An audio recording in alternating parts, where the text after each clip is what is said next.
أعوذ بالله من الشيطان الرجيم بسم الله الرحمن الرحيم الحمدللہ رب العالمین والصلاة والسلام علی رسولہ الکریم اما بعد فاعوذ باللہ من الشیطان الرجیم بسم اللہ الرحمن الرحیم۔ محترم ناظرین، ہمارا موضوع ہے قربانی کے جانور کی کھال، رسی، گلے کا ہار، اس کا کیا کریں، اس کے لیے شرعی کیا حکم ہے۔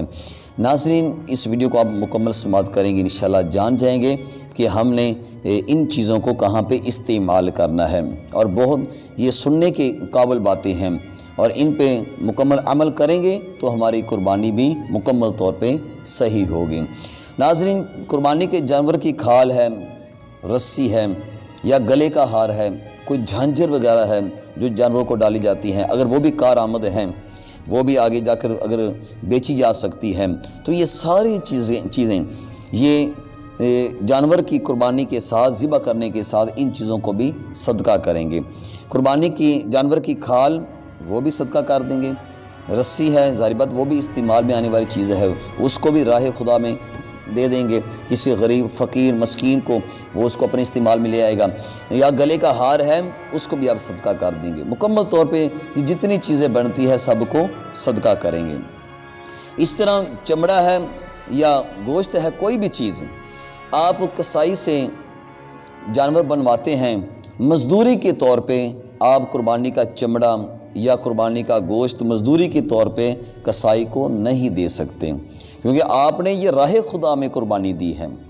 راہ خدا میں ہر چیز فی سبیل اللہ جانی چاہیے، اس کی کوئی بھی قیمت کے طور پہ آپ اس گوشت کو یا کھال کو استعمال نہ کریں۔ کسائی نے جب آپ کے جانوروں کو بنایا ہے، محنت کی ہے، تو آپ اس کی محنت جو مزدوری دینی ہے تو آپ اپنی جیب سے اسے رقم ادا کریں۔ کھال یا قربانی کا گوشت اس کو مزدوری کے طور پہ نہ دیں، گوشت وہ بھی مکمل تقسیم کریں گے، کھال ہے وہ بھی صدقہ کریں گے، اور جو آپ کا اپنا ایک حصہ بنتا ہے وہ آپ اپنے بچوں کے لیے، اسی طرح اپنے اہل و عیال کے لیے، کھانے پکانے کے لیے آپ استعمال کریں گے۔ کسائی کو آپ رقم ادا کریں گے اس کی مزدوری۔ یہاں پہ آپ یہ کبھی بھی ذہن میں نہ لائیں کہ کسائی سے گوشت بنوا لیا تو کھال مزدوری کے طور پہ دے دی، نہیں، کھال کو بھی صدقہ کرنا ہے، حتیٰ کہ رسی تک، اس کی جھانجر تک وہ بھی صدقہ کریں گے۔ تو ناظرین، ان باتوں کا خیال رکھیں۔ قربانی کا جانور، اس کے ساتھ جتنی بھی چیزیں ہیں ملحقہ، سب کی سب راہ خدا میں جائیں گی، فی سبیل اللہ جائیں گی، سب کو صدقہ کیا جائے گا۔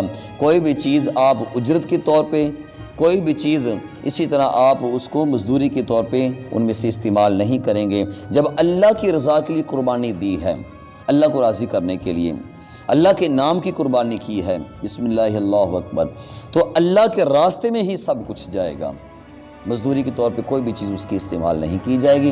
ناظرین، یہ بہت اہم بات ہے، اس پہ عمل کرنا ہے۔ جب آپ اپنا جانور ذبح کریں، اس کی ہر ایک چیز صدقہ کریں، اس بات کا دھیان رکھیں، کوئی چیز بھی آپ اس کو مزدوری کے طور پہ یا اپنے استعمال کے طور پہ نہ رکھیں۔ جب ہر چیز صدقہ کر دیں گے تو قربانی کا مقصد پورا ہوگا انشاءاللہ تعالی۔ اللہ تعالی ہمیں صحیح معنوں میں قربانی راہ خدا میں اللہ کی رضا کے حصول کے لیے پیش کرنے کی توفیق عطا فرمائے، آمین بجاہ النبی۔